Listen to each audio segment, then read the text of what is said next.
আসসালামু আলাইকুম ওরহমাতুল্লাহি আবরকাতু। এবার ভোক্তা অধিকার অভিযান করলো একটি বেকারিতে। দেখেন বেকারির কি অবস্থা, সেই সাথে দেখেন বেকারির কি জরিমানা করলো, কি করলো না করলো, এবং বেকারিতে কিভাবে প্রত্যেকটা প্রোডাক্ট কিভাবে তৈরি করে সেই ব্যাপারে পুরো ভিডিওটা দেখলে আপনারা বুঝতে পারবেন যে একটা বেকারিতে এই যে আপনারা কেক খান, বিস্কিট খান, রুটি খান, এগুলা কিভাবে তৈরি হয়, কি দিয়ে তৈরি হয়, সেই ব্যাপারে পূর্ণ একটা ভিডিও ভোক্তা অধিকার অভিযান দিছে। সেই অভিযানে আপনারা দেখতে পারবেন যে একটা বেকারিতে কি হয় না হয়। পুরো ভিডিওটা দেখে আপনাদের মতামত জানাবেন। ধন্যবাদ সবাইকে। এখন দায়িত্বে কে আছেন? বাজারে গেছে। আর এখানে কে আছেন এখন? আমরা তো সব কর্মচারী। ওই তো কর্মচারীর ভিতরে দায়িত্বে কে আছেন? মানে দায়িত্বে আছেন না কেউ? আমরা এই পেশায় করি। আমাদের সাথে একজন থাকেন, একটু আমরা দেখি তৈরি কিভাবে করতেছেন। আছে মানুষ আছে। একদম একজন আসেন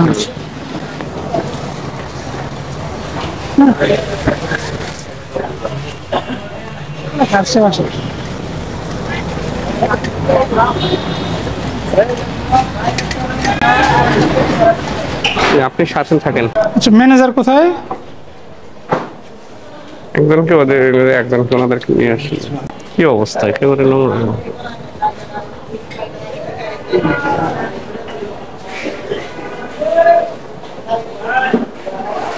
দায়িত্বে আছেন কি? একটু আসেন তো। এদিকে আসেন, এদিকে আসেন। আপনি কি ম্যানেজার? আপনি কি হিসেবে আসছেন এখানে? ও, তাহলে একটু বাইরে যান, অন্য প্রতিষ্ঠানের ভিতরে আপনার তো কিছু নাই। ঠিক আছে, একটু ইয়ে করেন। এটা ভালো, এটা কি আপনি মুখে দিতে পারবেন? বলেন না, এটা তো খাবার জিনিস, মানুষ তো খাবে। তাহলে কি দিতে হবে? দিতে হবে না? শোনেন কথা বলি, এটা তো সরাসরি খাবারের মধ্যে যাবে না। লেখা শুরু করেন যে এটা তো না, এটা এই যে ইয়েগুলা, এটা তো খাবারের মধ্যে যাবে। উৎপাদন মেয়াদে এটা যদি খাবার যায়, তো খাবারের সাথে এই যে রসুন আপনি দেখতেছেন এটা ময়লা, এটা কি খাবারের সাথে মিক্স হতে পারে না? এটা থেকে জীবন যেতে পারে, এই জন্য এটা এভাবে রাখা যাবে না।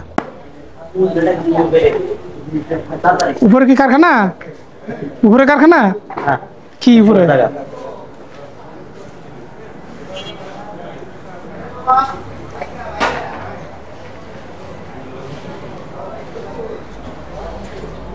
এই ময়দার বস্তা মেয়াদ আছে, এই দেখেন তো।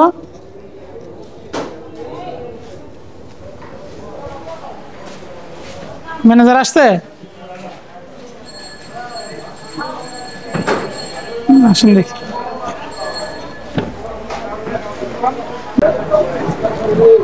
মসজিদ বেকারি লেখেন, মসজিদ বেকারি।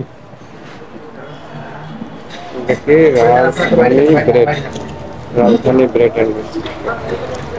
Bread and biscuit. না না না না স্যার, এটা ওনাদেরটা তো মসজিদ বেকারি। ফ্যাক্টরির নাম কি? এটা ওই যে বাইরে কিনে আনি দেন। ম্যানেজার আসুক, কোনো কেয়ার নেই। ভোক্তা অধিকার সংরক্ষণ অধিদপ্তর থেকে মনিটরিং এ আসছি। আজকে আমরা আপনার এই প্রতিষ্ঠানটায়, আপনি তখন ছিলেন না, আমরা আসছি।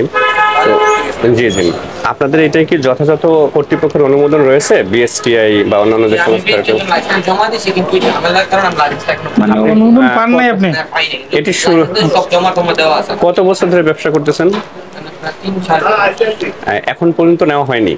না, আমরা জমা দিয়েছি প্রায় 1.5 বছর জমা দিয়েছি। বলছিল আমাদের লাইসেন্সটা দিবে, দেশে যে একটা ঝামেলা হলে লাইসেন্স। আপনি কি জানেন যে এই যে সরকারি যথাযথ কর্তৃপক্ষের অনুমোদন বিহীনভাবে খাদ্যদ্রব্য তৈরি, তারপরে আপনার বিক্রয়, এগুলি যে শাস্তিযোগ্য অপরাধ, এটা কি জানেন আপনি? জানেন।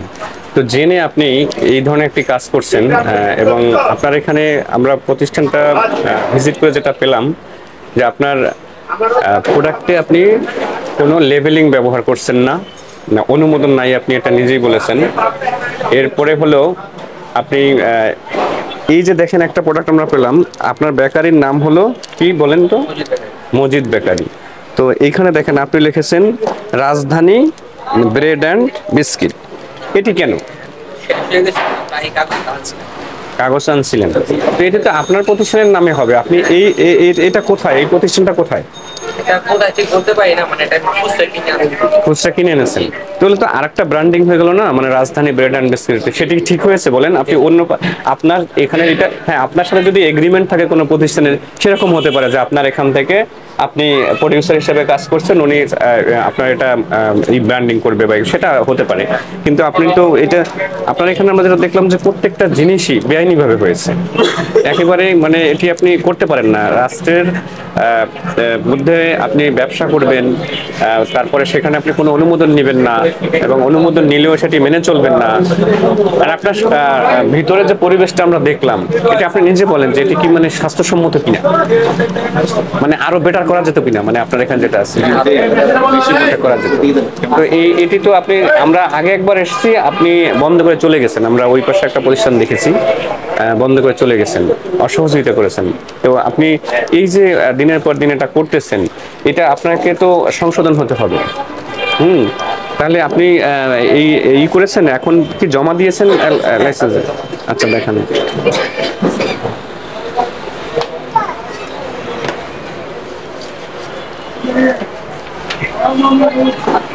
এটা তো নেই আপনার কাছে, থাকলে আপনি দেখাতে পারতেন। হ্যাঁ, আমি জমা দিছি কাগজপত্র সব, টাকা নিলে নিতে পারে, ঠিক আছে, কিছুদিন আগে লাইসেন্সের কাগজ জমা দিছি। প্রথম কথা হলো আপনার কাগজ মানে অনুমোদনই পান নাই, দ্বিতীয় কথা হলো আবেদন করছেন সেই কাগজপত্র দেখাতে পারতেছেন না।